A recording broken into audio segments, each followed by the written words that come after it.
David. So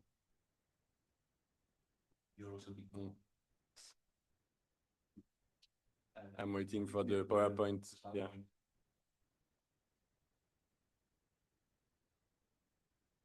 Thank you. So I put a big QR code because I am very proud to say that for once, this book is an open access book. So if you want to QR code, you will go directly to the website of the book, and you can, even after here listening to us, you can say that you have read the book and you own it because it will be in your computer and you will have heard what is the content of that book. So, and if you don't want to QR code it, you can also, I guess, Google or whatever, type Technoscientific globalization from below. And I guess you will reach the website of the publisher, Mattering Press. So, yeah, then of course I cannot go on because, fine. Yeah, we put it again afterwards. So, but I'll say a few things about the book. So I want to present, of course, like this is a collection of chapters, a collection of essays. So I will try to give you an idea of what is the content, what are the different chapters.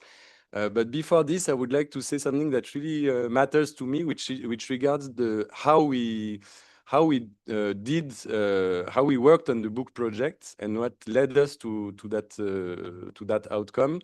Because I think it's, I mean, to me, like it's one of the great achievements of that project, which is to have brought together people who had different work cultures and who were like I mean, differently advanced in their PhDs or their postdoctoral careers. And I think we found a way to work that was really, I mean, that's worth mentioning and detailing a bit. So first, the project started in 2019. Actually, I was at that time like welcoming my first PhD students. Like I started 2018, and so I had like in 2019, I had a group of 3 PhD students. One from Italy who was working on Kenya and Senegal, and 2 other PhD students whose names I will give. I mean, like they are down below, who were from India and who were working respectively on digital tools for financial inclusion and the development of a market for ready-to-use therapeutic food, which is a mix between a food and a medicine.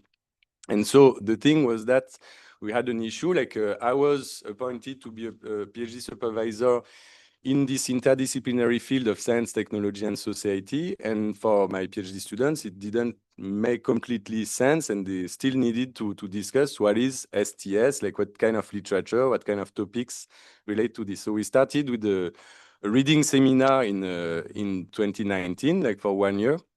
And we had these meetings like every other week, like maybe every 2 weeks or every month, to discuss about the literature. And after 1 year, there were other PhD students. There were also postdoctoral students on the project I was supervising, and postdoctoral students who were welcomed and hosted in my lab and who were interested in STS topics. So we had a team of almost, I would say, 9-10 persons coming from different backgrounds, coming from different countries, and who were all interested in working on and sharing ideas on what is STS and how we can try to work on this. So our entry point was the literature in science, technology, and society. Most people were working, I mean, all the people of the belonging to the group were working outside of, let's say, Western, global North Euro-American countries. Like there were people working in Chad, in so Sub-Saharan Africa, in India, in Kenya, Ghana, Senegal, also in Africa, in Brazil, in Ecuador. So there were lots of different countries that were covered. And topics that were also pretty different, mostly I would say relating to pharmaceutical and pharmaceutical industry and the access to medicines, and the digital technologies industry. So that these were the 2 main topics covered. So the group turned into a monthly seminar, and that monthly seminar, so I gave a list of the people who who presented for the first 1 or 2 years at the seminar. And we had this organizing team who evolved along the years because, of course, like the PhD, some of them completed their PhD, the postdoc also changed. And now we have this, the current team. So the seminar is still ongoing. It's still called Technoscientific Globalization from Below, or maybe Technological Globalization from Below. And we still have an online seminar to which you are most welcome, of course. It's completely open. And we decided to work online because of COVID issue, because we started in 2020 for this, but also because a lot of members of the group were working, doing their fieldwork abroad, and it was a bit difficult to gather in the same room. So we decided to work that way. So that's for the seminar. And based on the discussions we had during that seminar, we started discussing about a book project, trying to find transversal discussion topics for this collective. So once again, people who are working on very different topics, but at almost every time, there were technologies involved, and there were also market construction strategies, like big actors, big firms who are trying to sell goods and to sell the technological goods in, once again, non-Western countries. So for this, we started discussing a bit more thoroughly about what to do, and we organized a series of writing workshops. So these were like 1-week workshops during which we were 11 persons discussing about what can we do, how can we discuss together. So that the basic, let's say, organization of a week would be to meet on a Monday morning to discuss about what kind of chapter you want to write, to how you see like the collective discussion, what can we discuss together, what kind of links you can make with the work of your partners in the team, because people were already knowing each other for about 1 year, 1 to 2 years. And after this, we had like afternoons during which people were writing like individually, but we also had moments in which we were constituting these pairs of researchers. We had almost half PhD students and half, let's say, seniors who were like either a postdoc or at that time I was the only how do you say, like research full-time research fellow. No one else was. But so we were constituting these pairs during which the junior, but not only the junior, but mostly the junior, would discuss about their paper project with someone who was a bit more advanced in his or her career, and they were trying to work on the writing for the individual paper as related to the collective project.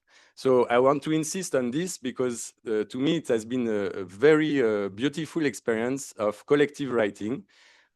In which everyone was really sharing ideas in a very, mostly safe space. Of course, I'm saying this, it's a bit difficult to talk as I was the only faculty member, but I'm pretty sure that if people from the group would be here, they would say pretty much the same thing. So it was collective writing.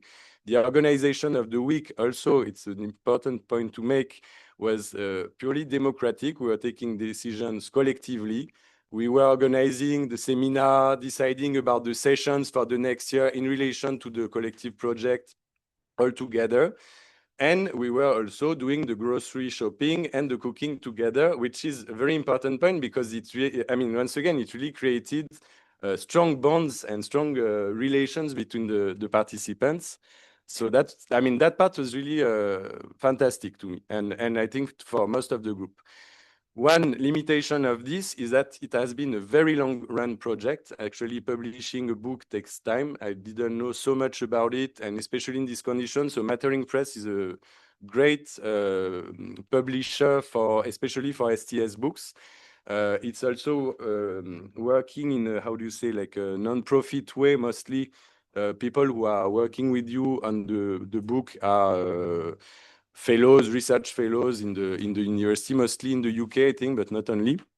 But then, of course, it takes time because they have also other things to deal with, and it took some time to manage to craft the project. And it matters because, once again, I had the position, most people in the group didn't. And actually, we lost in the meantime, like what the book should have been, like if we had published it 2 years before, and what it has become was a bit different. And I'm in that regard, like I can say that I regret a lot that very practically, some people, like I guess 3 persons from the group left the academia during the project because they didn't find any positions and they were too tired to fight for it. So that's a limitation. I think like something also to take into consideration in that kind of project that I didn't know personally.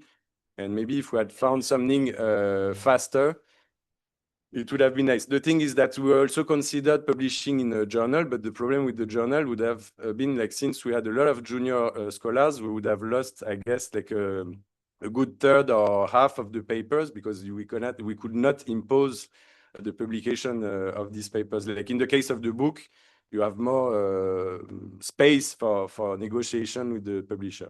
So I mean, like that looks very practical and maybe a bit.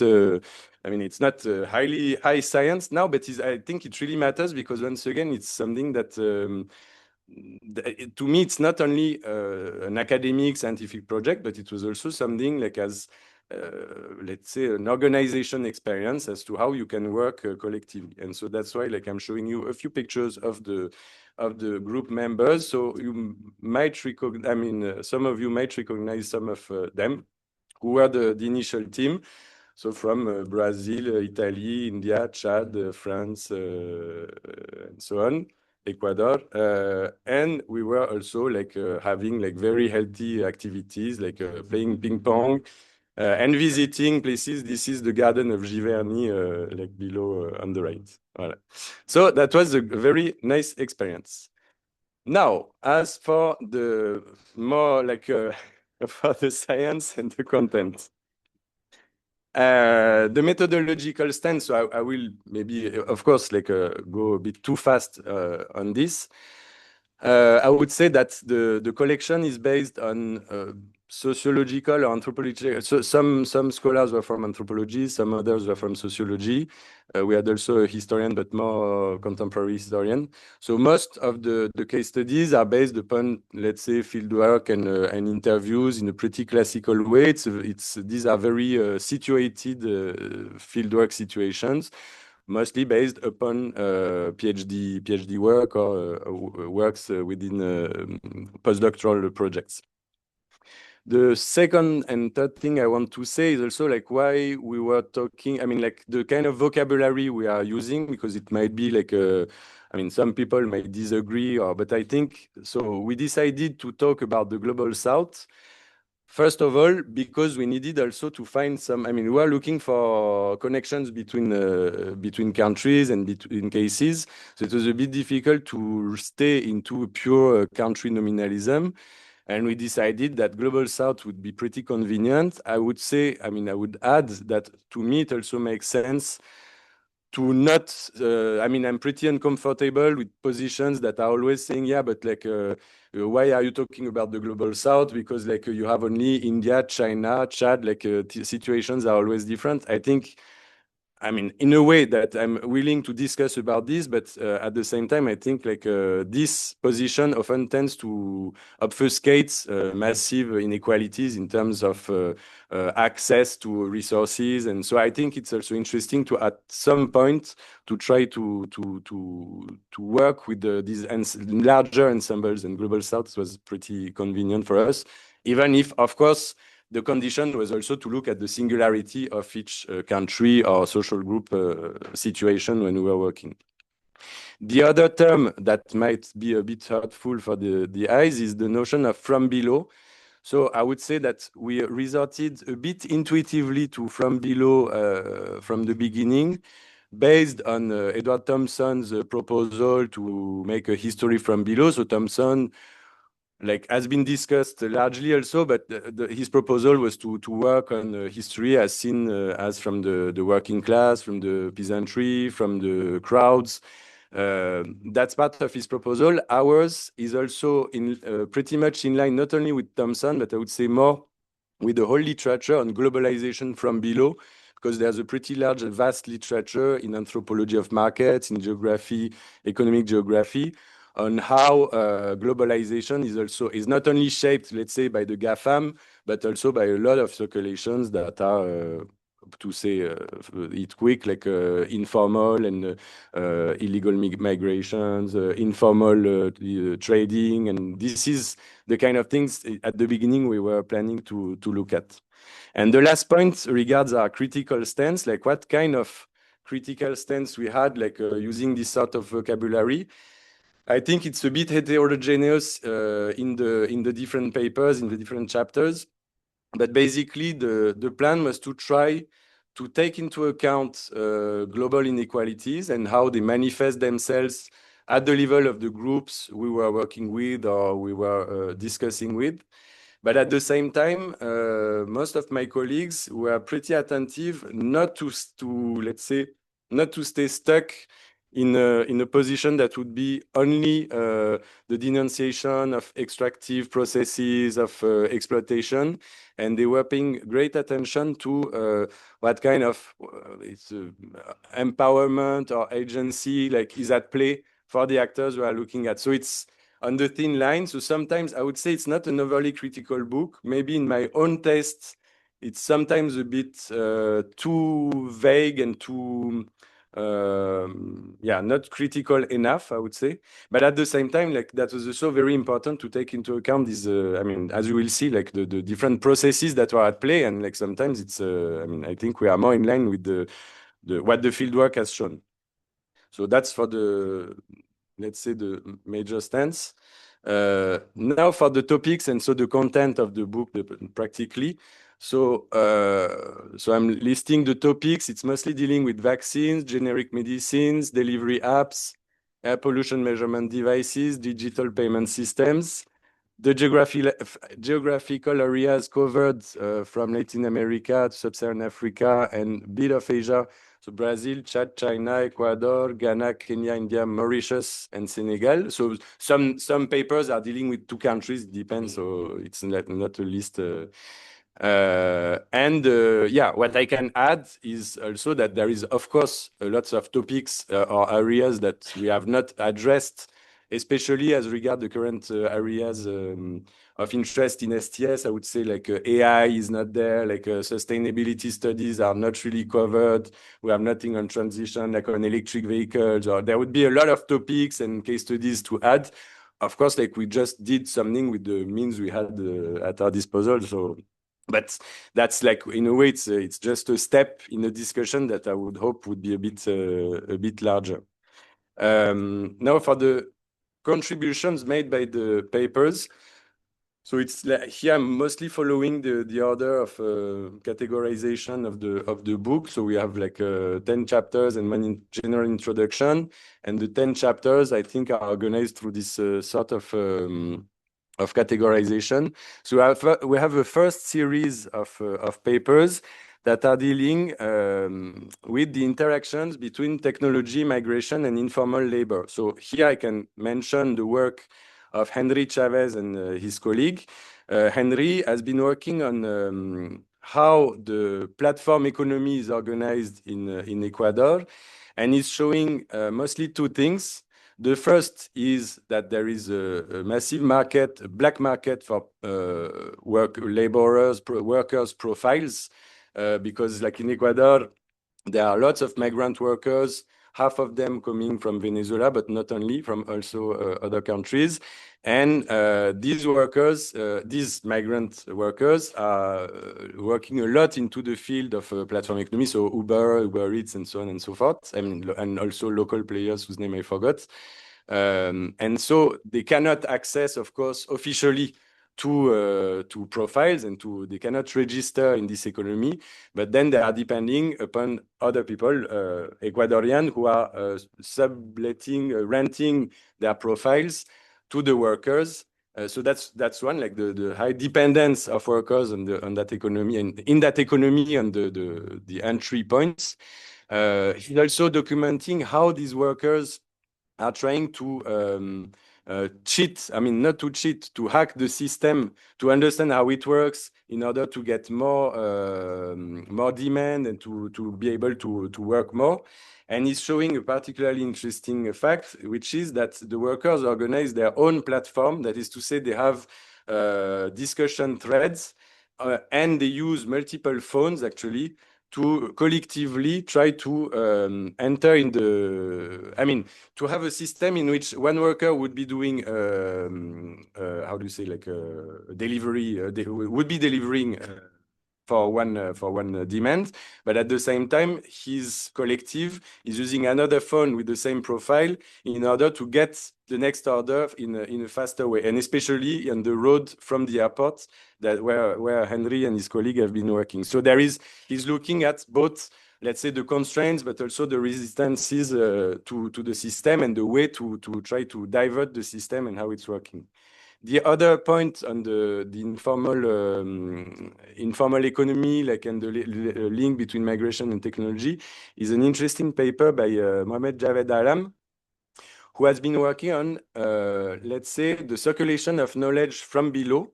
Javed has been looking at workers from Uttar Pradesh who are working in the Gulf and who are bringing back devices and knowledge on how to use these devices to the village where they are living, where they are originating from. And so his, let's say, more theoretical argument is to say that we have been mostly looking at technological knowledge transfer from the point of view of highly skilled workers, but it's also interesting to look at in the case of lowly skilled migrant workers, and how these workers are also kind of transferring knowledge and uses with the devices they are bringing back from their work location. The second ensemble of works is regarding the evolving or the dynamic forms of interdependence between countries and how international inequalities are manifesting in the situations. So for this, there are three chapters. One is written by Jessica Pouraz, who has been looking at how Ghanaian atmospheric scientists are dealing with the high cost of the sensors they need to buy to practice their science. Actually, they cannot buy the gold standard sensors because they are too expensive. So they are resorting to low-cost sensors. But there is a, how do you say, there is a counterpart to this, which is by buying the low-cost sensors to other players, they are the constraint of these low-cost sensors is that you need to make the calibration work yourself, and the calibration work is being used by the seller of the sensor. So in a way, like the fact that you are lowering down the price of the sensor goes with free work for the people who are selling you the sensor. So, but once again, she's looking at this in a way I find very interesting, because she's also looking at how in this process, the Ghanaian atmospheric scientists are, of course, depending on a situation that they don't master at all, and then in which they are providing free work. But at the same time, she's looking at how they build expertise in their own field, and like by learning how to calibrate these sensors, they also acquire competencies, they acquire an expertise that is again like that they can value on the academic market. So it's like, once again, there are like forms of dominations, forms of dependence, but these forms of dependence can also turn into ways of empowerment for these scientists. Other works, like I will maybe go faster on the work on technological transfer by Koichi Kameda de Carvalho, who worked on how the Brazilian government negotiated with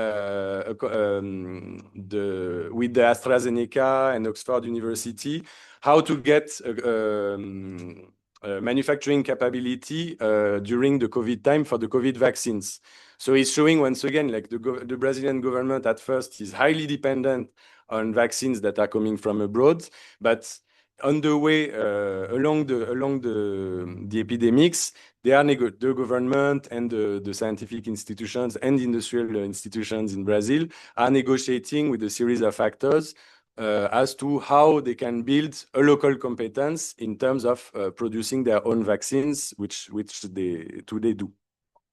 And the last paper that is dealing with these forms of interdependence is about heparin coming from China. So heparin is a medicine, an anticoagulant medicine made of pork intestines. And so this was massively produced in the US, in Europe until the 80s and early 90s. In the 90s, there's been a large outsourcing towards China and Asia, but mostly China, in particular in relation to at that time, there was the mad cow disease in most countries. So that's when the industry has been outsourced to China, but is also showing that this growing dependence has gone with a lot of criticism about like cases of fraud, of counterfeit heparin coming from China, and that today the discourse has completely changed, and that for the richer countries, like the stake is also to repatriate the capability of production, but now it's a bit too late because everything being outsourced, like it's become much more difficult to do it. So it's also like in these interdependencies, the plan is, I mean, the argument of the book is also to show how there are forms of interdependencies, there are forms of dependencies from the south to the north, but also like from the north to the so-called south, even though like once again, China is a bit difficult to classify in that regard. The third series of discussions regards adaptation and adjustment or diversion practices regarding some technological uses or standards that are imposed from the global north. And so in that regard, there is a very interesting paper by Mahamat Noor Ilyas, who's working on Chad on the pharmaceutical market. And what he's showing is that there is a very important trend in imposing quality control institutions for pharmaceuticals in the global south countries. So Chad has been asked by the World Bank, by the WHO, to set up a quality control facility, which they have done by using the money coming from this same institution, mostly the World Bank. And what he's showing is that actually the local actors are not using at all this capacity, this institution of quality control, because they are resorting to actors that are outside, like for instance in France, or because they are saying that they will use it, but at the same time they are just like importing medicine straight away, and they will never go through the quality control procedure and regulation. But at the same time, this same institution, after having been set up with the money of World Bank, is not used as a quality control institution, but during COVID, it was used as a manufacturing site for hydroalcoholic gel. So it's also showing how actors would deal with like some constraints that are imposed, like you need to respect this or that standard, but at the same time, they can like overturn these constraints and resort to their own strategies, like depending on the local needs. I will spare my own paper with Marina Dada, which was in the Mauritius logistics industry, but like I will rather talk about the other ones. About the alternate, so which is the last series of chapters, which is dealing with the alternative profit making and industrial values. Yeah, do you want to put on the AC or? Open the windows.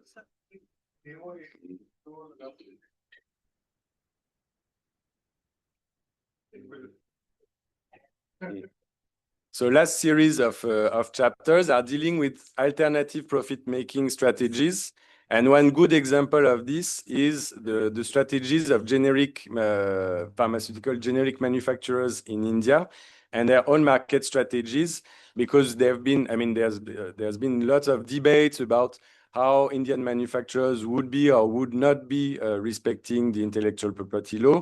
What Yves-Marie Rowe is showing in his paper is that IP doesn't matter so much as a profit-making asset than matters the brand differentiation, the local marketing work by pharmaceutical representative, the strategies of targeting the rest of the world countries and markets, like going to countries in which like the firms from the richer countries wouldn't go, mostly in sub-Saharan Africa or in Southeast Asia.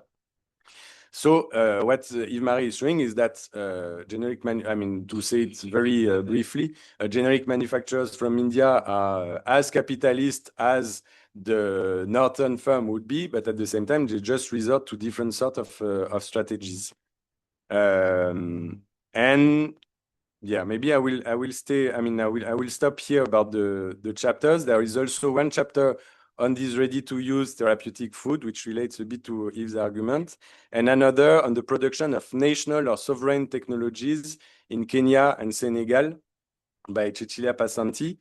Cecilia has been looking at how sub-Saharan African countries are also required to produce, to put in place biometric facilities. I mean, a bit the same as in, I mean, like if I can compare to what has been going on with Aadhaar in India, I think it would be a bit the same. In Africa, it relates particularly to the organization of elections and how you will have to put in place systems for the organization of elections that require the biometrics of the citizens, with a lot of debates about how you identify such citizens through their names, through their biometrics, and so on. And so she's been working on this, showing at the fact that the countries are depending highly on big companies, such as, for instance, the French Safran Morpho to the Idemia. But at the same time, there are lots of strategies to produce local, national technologies through, let's say, a whole discourse on the sovereignty of countries about the data they are handling through this. So this is for the content of the book.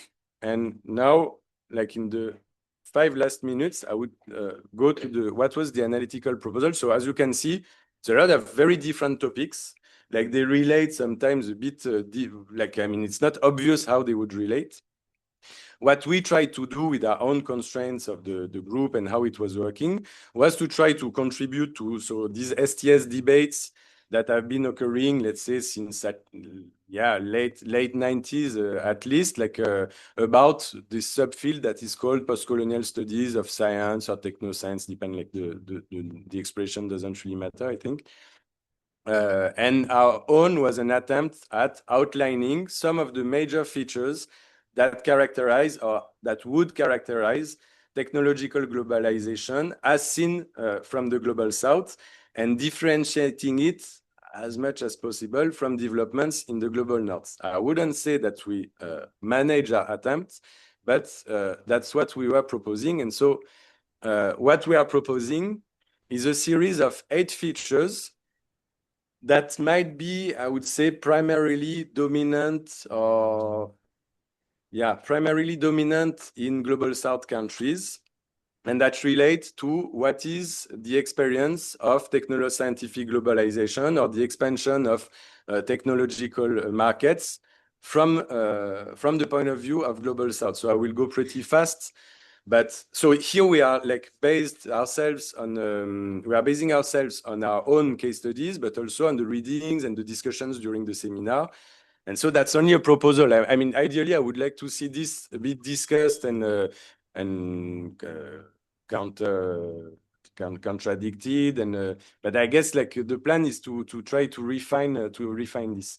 So the first plan is the dominance of heterogeneous equipment and infrastructure. So here I done the illustration of water or electricity infrastructure networks.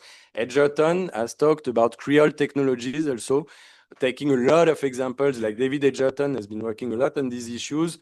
One of the examples he's taking is the existence of these long-tail boats with car engines attached to wooden structures that we can see in Bangkok, and that are mixing different, phases of technologies and different types of technologies.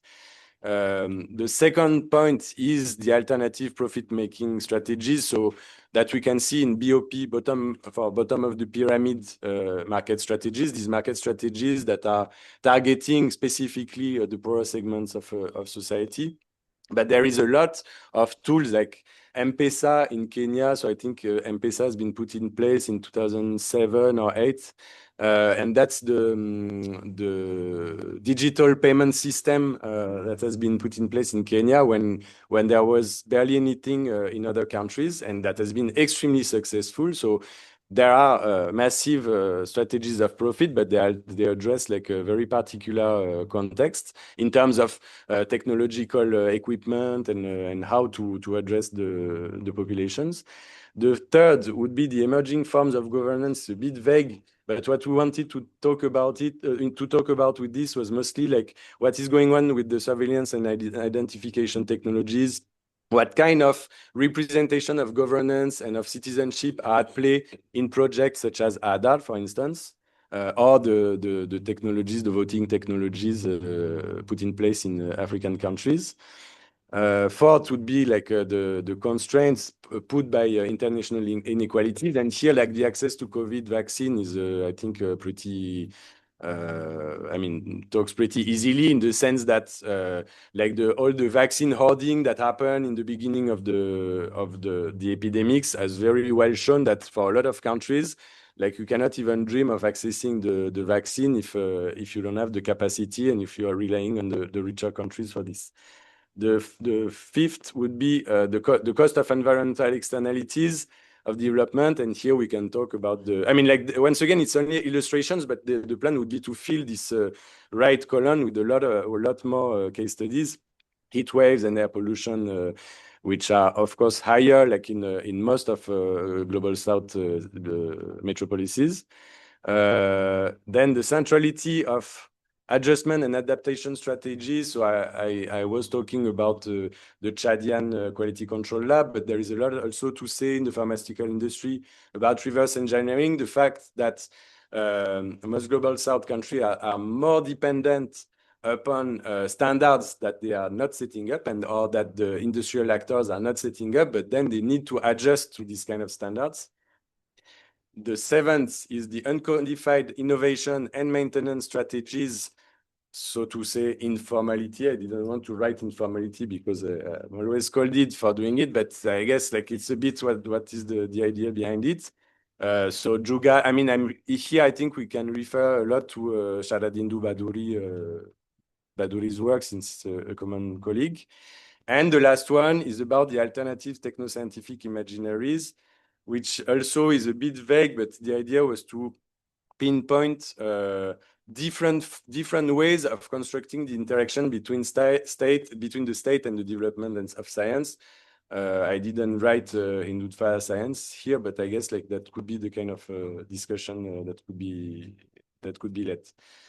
So these are for the proposal, and now I will stop just to sum up and like a takeaway lesson. So the book, we are very proud, or at least I am, because it's a collective achievement. The content, it's a contribution to STS debates on the South or the global South or developing and emerging countries, and how and how the fact that we are looking at scientific and technological development from contexts that are non-Western is changing and should change our way of understanding these issues. And and then it's a grounded series of case studies, but these are already set. So I think that's it. I hope it's not like too much, but that's what it is.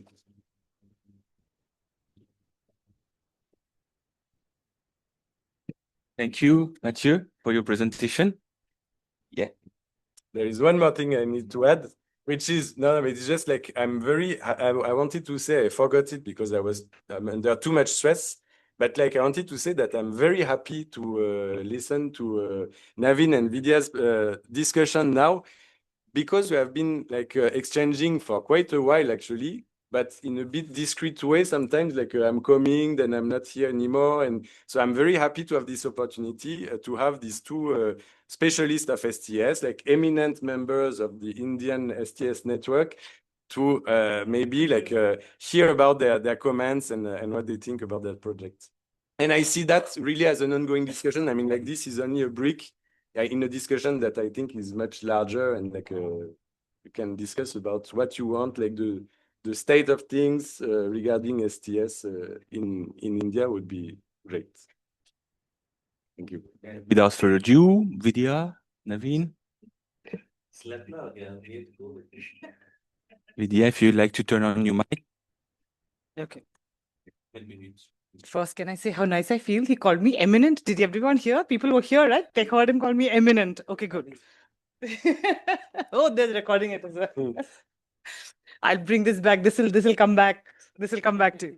Yeah, probably not in a good way. No, but I have to say, I'm so excited to see this book. I think it's a really nice way to talk about things that I've been talking about for a few years now. And we did a special issue 2 years ago in the journal STS, which was also about peripheries, about the idea of what the peripheries are and but it was specifically about digitalization. And my colleague Yusuf Hassan, who's at at UMich, I think now University of Michigan, and I did a series of articles about what digitalization looks like from the South. And it was and so I'm very excited to see that there are other groups of people who are thinking about this. And I appreciated that there was a bit of discussion on what to call this group of people, whether they're the global South, whether we should call them. We had called our special issue from the peripheries, but we also wanted to think about what it means to be from the peripheries and what is a periphery and how small and unipolar the center then becomes if the majority world is the periphery.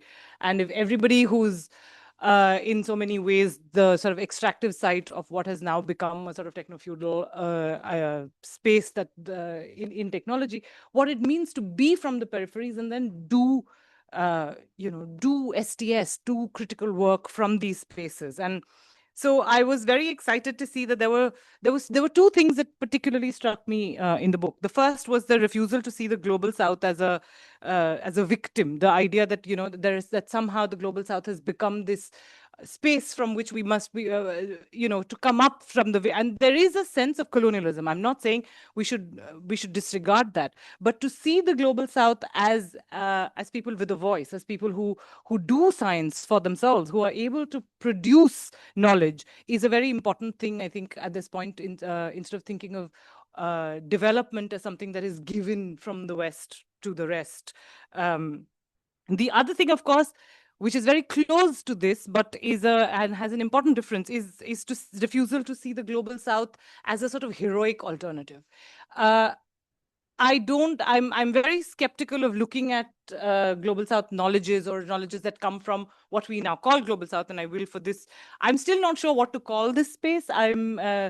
Janaki and I in the conference were having this conversation for a long time about what is a good way to theorize this. Is it the non-West? Is it the post-colony? What should you call this space? But we'll go with global South for now because it also has the sense of the global. I feel like when you say the global South, you're not just talking about something specific nations, but you're also talking about marginalized peoples within that space. So I think a lot of given the caste equations in India, I think it's important to look at the elite formations there as well, of what knowledge making looks like within these spaces as well. So the refusal to look at it as a heroic alternative, I think, was an important thing. To not say, oh, everything that comes from here must now be looked at as if this is, we don't touch it, we don't critique it. And it's important to critique ourselves even as we write about ourselves in these spaces. So the idea of this, the mess, I think I particularly enjoyed. And Mathieu knows this about me from our times in the digital studies group back in JNU, that we would do this, I keep getting stuck with this idea of the mess, this very intermingling of things. I don't like the word jugaad. I don't like the theorizing behind. I don't know. I'm a little uncomfortable with it. We can go into that at some point. But I think the idea that it's an intermingling of the elite and the subaltern, the idea of taking something that was meant for one thing and doing something else with it. But jugaad has that is a little heroic, right? It's to say I make do, and then you make a virtue out of making do. And I don't think that's a great way to think about what technologies are supposed to do, what emancipatory technologies are supposed to do in a space. And when you're thinking about emancipation, I think you have to look at who makes this technology and what it can be used for. So the attention that was particularly useful for me was this attention to invisible labor, which I think a lot of the papers did. It brought out the question of who is it that does the work behind the work. So the Ecuadorian question, for instance, I was fascinated by that paper. I learned that you could rent out profiles on your apps to deliver, or delivery workers are renting out profiles. And it's so interesting what that does in a digital ecosystem, because this is an ecosystem that has to be off the digital. If you are renting someone's profile in order to become a delivery person or an Uber driver, you can't do that digitally. So the sort of nice the way that they come together, and that collective, the idea of all of them coming together to hack that system of who will get a ride from the airport and who will not. I thought that was a very useful way of understanding what you can do with platforms that are not meant for you. These are platforms that were built for a very different kind of society, but you sort of glom them on to something that exists already in Ecuador. And I was thinking about all of the gig work theorization that we've been doing in India for the past few years, and how much of it is about building these collectives, how much of the negotiation, because you can't negotiate with an app, because you can't negotiate with whoever owns the Zomato or Uber or whatever it is, how you sort of bring that notion of calibration, of patching, of repair. All of this stuff came through in so many papers, and I thought that was very, very interesting. So the non-romanticization again of that, it seems like a great way to hack the system, but it's still an impossible situation because these people are considered illegal. That is why they can't have access to their own profiles on these apps. So it stops short of making the case that because they are able to do this, it is some great victory. It is really not. It is, in fact, if anything, it shines a light on what that marginality looks like in that space. So it's not a heroic alternative. Oh, we took that app and we made this great alternative with it. So that I don't want to take too much time. I didn't put on a timer, so I don't know how long I've been speaking, but I don't want to eat into Naveen's time. So I'm going to posit a few questions, and in terms of how this discussion can go forward. And maybe you can take some of them, maybe you can ignore them or tell me to shut up or whatever. But I think one of the things I was thinking about was, when does the term "from below" risk becoming too elastic a term? Where is below? We are all below the West, I guess. But then in terms of my caste position, in terms of what it looks like to be someone from an upper caste, talking about theorizing who the other is in terms of India, that would be an interesting question for me. How elastic do we want to keep that term? The other one is, do we sometimes ignore the fact that adaptation strategies can become a stabilization of inequalities? The question that this idea of what it means to be adaptive, this is why the critique of the jugaad idea, that it's a great thing we're doing, that heroic alternative. Are we then saying this is great because we are able to do jugaad? I mean, do I not deserve my own app if I'm a Venezuelan immigrant in Ecuador? And again, you mentioned this, but how might we apply this question of from below, this question of what it looks like to do global South work into something like, say, climate technologies or AI? And you mentioned this question because I've been thinking a lot about what AI work looks like, how much human labor, especially from the third world, the global South, the peripheries, goes into building models for AI. What is the work that goes into it? And I think I know you said you can't possibly get to all the topics that exist, but I think in volume 2, maybe you want to include a include a chapter on AI. I have a lot more to say about how much I liked some of these papers, particularly your paper, the question of patching. I thought that was very interesting. Javed's paper on the idea of Saudi Arabia and what happens to people how they bring back technologies. I thought these were all fascinating, but I will stop now and let Naveen get a word in.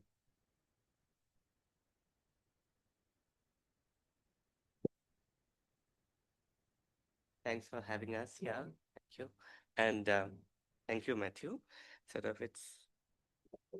I just have 2 or 3 quick points to make. Before that, the effective nature of the the collective enterprise was very heartening. I mean, it's also that I think both of us got to see the group in a little proximity in Paris, maybe 23 or 24? 23, so that is very nice. I mean, and to read that process again, that really touched something, yeah. That this kind of collective enterprises of coming together to work on producing knowledge about knowledge, that thought that was great, sort of. That, yeah, and also we could write about how do you write books, no? In that sense, yeah. It's part of it's quite open and transparent. And that stated normative emphasis on equality comes very well together. So those things I really liked to start with. And also uh, seeking to see from below, despite the difficulties conceptually to think about it. That again struck me somewhere, yeah. So those things, and what I'm going to do now in the little time I have is to pick a couple of chapters which I had the privilege of engaging with. One is Matthew's chapter. I knew that he's not going to speak much about it, so I thought, knowing him, so I thought I could pick on that. And also Jessica, who's not here, Jessica.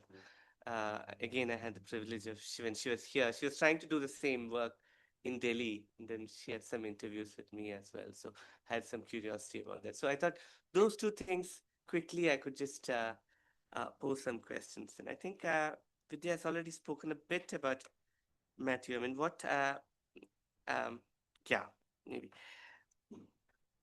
So yeah, before that, this 5 domains and the analytical framework which you seek to present with its 8 features, I think something we should come back to, I think, in the discussions. And I'm not going to use my time on that. So I'm just going to park myself on that point to be taken later.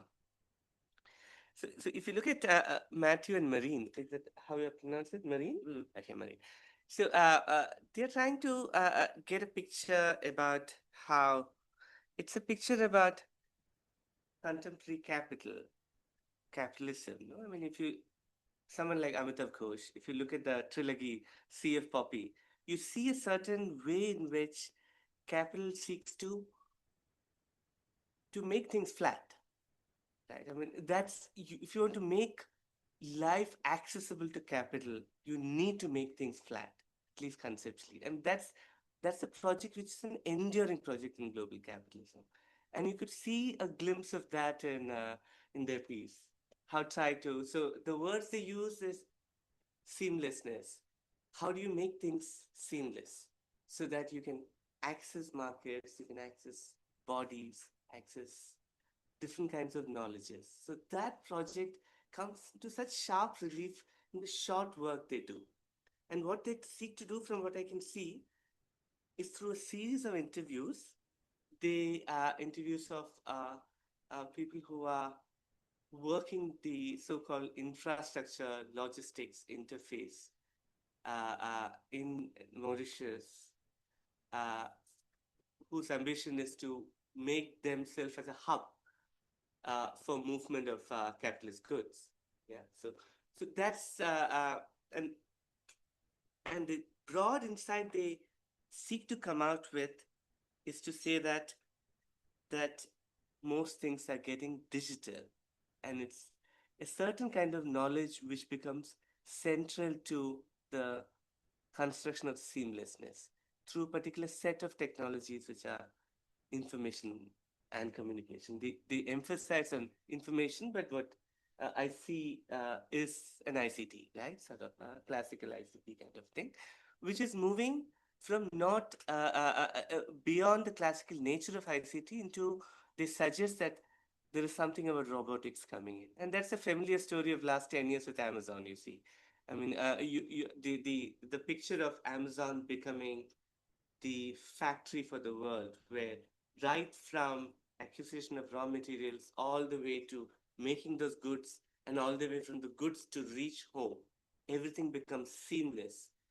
And you can see much of the technological infrastructure trying to facilitate that. That's a story which we hear about, say, something like Amazon, right? I mean, if you think about driverless cars, we are told it's actually, the game is not about driverless cars, right? It's about how to wipe out the truck driver population in the industrial north, because they are quite specialized. They're also organized in a particular way. So, so, so while this is the game, so the story goes, you end up hearing only about liability, driverless cars, how care can be made more accessible for so and so and so forth. So you see a glimpse of seamlessness uh, in different parts of capital, and I see their work as very sharply putting something together. That I thought was very useful. A couple of questions which came to my mind, which I thought maybe a volume two is coming, and then sort of. Uh, uh, One is around, where is the South in Mauritius, the global South? I mean, I think that could not come through because of the nature of interviews with which you worked. Because when we say South and then we say global South, we're talking about a particular set of actors. And what you end up having to read about is this figure called Padayuti, right? Cybernetics, the MFP, and what's it? A zebra, and there is another Harris. What is that? My chicken feed as a sort of the other company which starts with HAR. Sorry, I mean, yeah. But what we see is a set of actors who emphasize on information, monetizing information in a particular way. It's almost as if the differences between the physical infrastructure, the bodies who load and unload, the architectures which are needed to make these movements possible, that flatness is made possible through this kind of a discourse. What do we do with that? I think that's something which we need to think through. And it's not only for this particular example, it's also very useful for us to think through if we have to have structures of thought through which we can resist this flattening of the capital, the project of flattening. I mean, it's never successful because there's always ways in which the flattening is resisted. And yet, how do we think through this in a more so I think that's an opportunity which we must take in some ways. Yeah. So that is one thought which came to my mind. The second is something which we already talked about, the way which we are trying to resist certain kind of knowledge architectures by thinking about the model where we say innovation, global north, and repair, etc., from the south. And that you can see the piece coming out in a particular way. But this is also something which we see from, say, the postcolonial work around knowledge, someone like Harding. You always end up getting a sense that these things are getting rediscovered again and again. How do we go back to earlier ways of talking about this? For instance, Harding, by the time she comes into picture, there are at least 30, 40 years of solid work, even in India. And she acts as if none of that exists. She's just suddenly discovered in this wide space of nothingness. And then she talks about it. So that's not the case here. But how is it that we can talk about this? Like Vidya says, she has an issue with Jugaad. That's fair enough. But still, it's the same. We have someone like Levi Strauss talking about bricolage. You talked about Edgerton. We also have von Hippel. So we have a tradition of certain way in which we're talking about this. How is it that we take that existing conversation seriously and then have something more theoretical to talk about there? That I think would be helpful again. Yeah. That's the third thing I wanted to.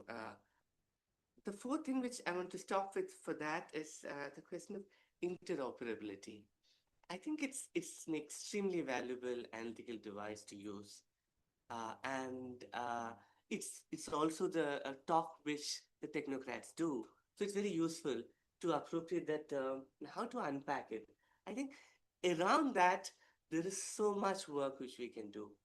Interoperability can come into medical sciences, alternate health, all sorts of infrastructures of physical infrastructure, the information infrastructure. So it becomes in some ways key, and I think you've it's very useful that you point that out. And how do we take forward seems to be sort of, yeah.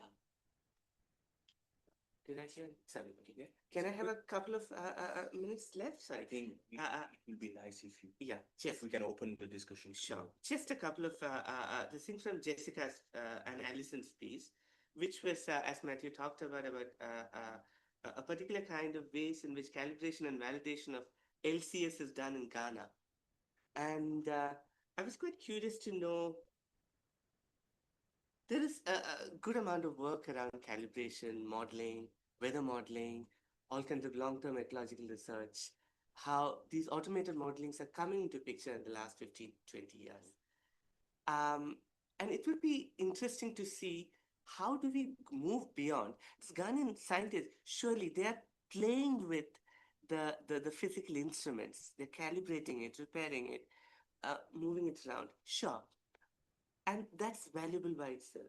At the same time, how do they engage with the modeling? Is something which we would need to hear more, because Jessica had come, she had done some interviews with, because we have a very strong network of citizen science air monitoring in Delhi and elsewhere in India. She did do some. I remember in 2018, there was a small workshop, Sharad Lele in H3 in Bangalore, doing just on air pollution. And there were mainstream scientists coming in saying that this is not working for us. This kind of fragile, the argument is very clear. And yet, the folks from ISC, they come saying that we need to find ways in which we have far better, low cost, less fragile ways in which to monitor things with, say, a mobile van moving around. So there is a tension about modeling in the scientific world, which we need to engage a little bit more to see how the Ghanaian scientists, last sentence, the Ghanaian scientists were able to use tricks of the trades in modeling when they are thinking about the production of science in this particular realm. That's a simple thought I had. Thank you and sorry. Thank you to both of you for those very insightful comments. Mathieu, do you want to refer?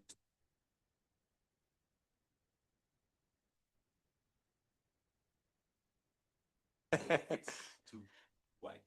Go ahead. Yeah, because it's every time it could be a very long debate. So I guess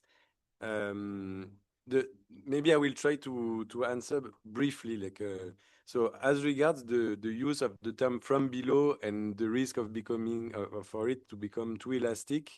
The question of who is below. I mean, obviously, it was in our minds. Like at first, you use this idea because it points to something that is not like above, like.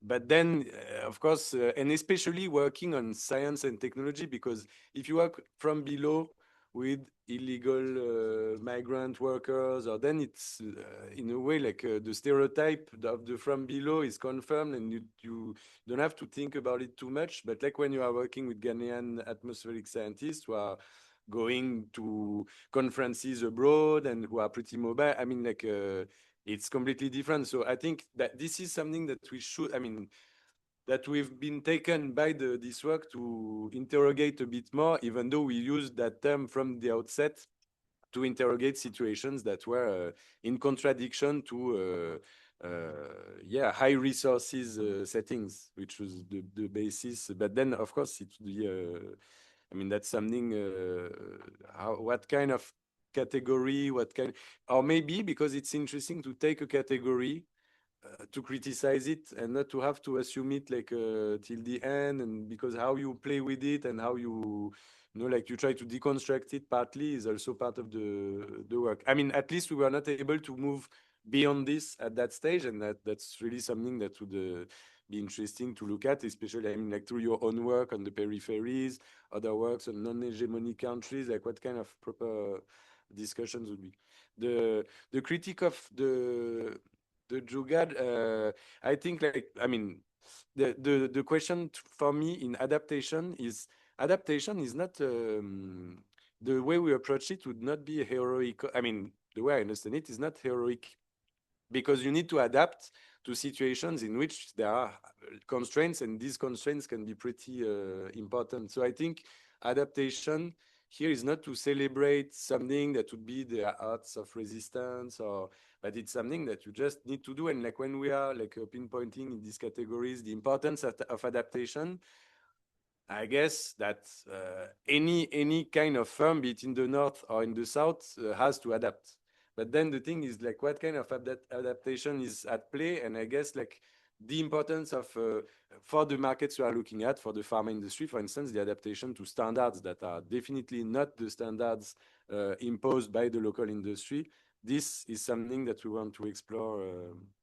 And yeah, I think like I would answer that way to this, but once again, it's of course like it's a very much longer discussion, and I cannot do justice to your comments. What AI? I mean, like this climate technologies, AI, yeah, definitely. But the volume 2 like should have to be will have to be like a much bigger with many more editors, and we can do it, yeah, as a group. And regarding Navin's comments, the South in Mauritius, yes, I mean, like this is related to the writing first we had. We had access for our fieldwork to a firm that is an IT firm working in the logistical sector in Mauritius with the skilled workers, the workers that are moving stuff in the warehouses. We didn't access. And so the paper, I mean, as interesting as it is in my view a bit flat in terms of critique, because I mean there's a lot of things we just couldn't access, and then it was the COVID time, like that. There's been a whole long story about this, but we were not really able to push the study as we would have liked to. And so what we could see were technological changes, how the IT industry has been mobilized in the logistical sector. That's interesting. I mean, that we can show these things about patching, like what kind of adjustments that requires. But for sure, like we miss a lot of things. Although I think it's also present, I mean, the South is very much present in Mauritius because, for instance, in this IT sector are working people coming from Madagascar, because this IT sector is also requiring a lot of labor force, of workforce that is coming from other countries. And it exists because Mauritius is distributing the goods like to countries, like notably in Eastern and Southern Africa, which makes it pretty important as a platform. And I'm very happy you mentioned Amitav Ghosh's work in that regard, because of course we had it in mind while writing. And so on repair and maintenance, I would say a bit like similarly like to Jugad, or of course it's obviously, I mean, there are important works. Maintenance studies are very important in France, for instance, like from people who are working on the maintenance of metro stations, or like, so maintenance is not a privilege or a particular specificity of the South, but then it's in terms of visibilization and how you frame things. And I think there is something to work on this, like since still, like, once again, the categories are the features we propose in the end. We should have discussed this for 3 years with others around to be able to make them more nuanced and more precise. But the thing is that as long as you're not writing, people are, I mean, like you need opportunities to put this at test. So that's why it's again like something that might stay or not stay in the last volume. And then I will stop on this. Jessica's thing on modeling, I cannot answer for her, but like I think it's also something that has to do with the conditions of the study, but I cannot really answer for her. But thank you very much. I mean, like once again, it's an ongoing debate. So.